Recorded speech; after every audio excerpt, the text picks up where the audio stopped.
My name is Richard Kay. I'm a Senior Research Associate at the Wellcome Trust MRC Institute of Metabolic Science at Cambridge University.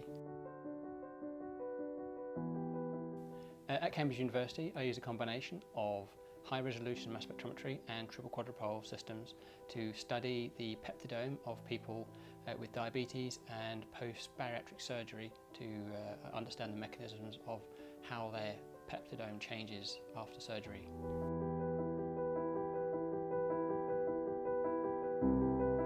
So at Cambridge University we use a combination of immunoassays and also mass spectrometry to try and identify and quantify peptides.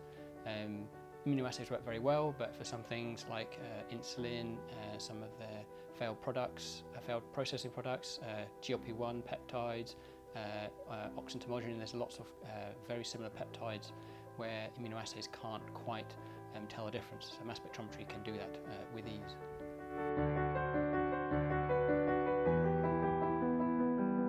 We use LC-MS in the case of insulin autoimmune syndrome because it can separate and distinguish between pro-insulin derived peptides, for example C-peptide, insulin, pro-insulin, DES3132, DES3133 and DES6465, whereas the immunoassays, they can struggle to tell the difference between those peptides.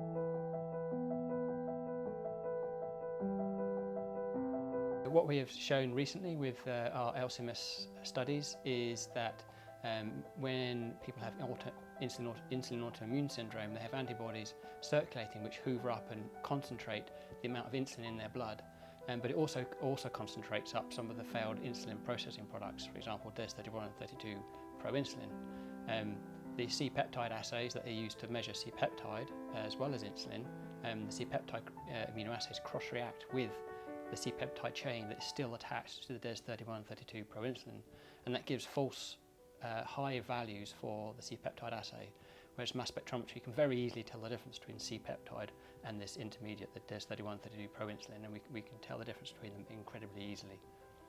So this is helping to further help the diagnosis of insulin autoimmune syndrome.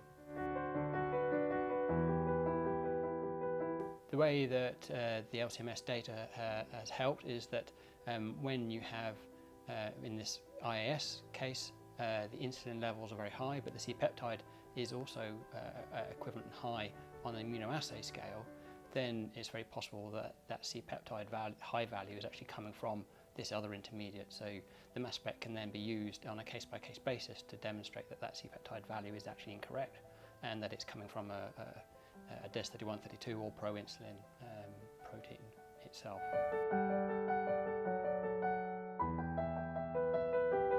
I hope that in the next 5 to 10 years that we will be able to develop methods which can quantify and measure multiple peptides within a single analysis.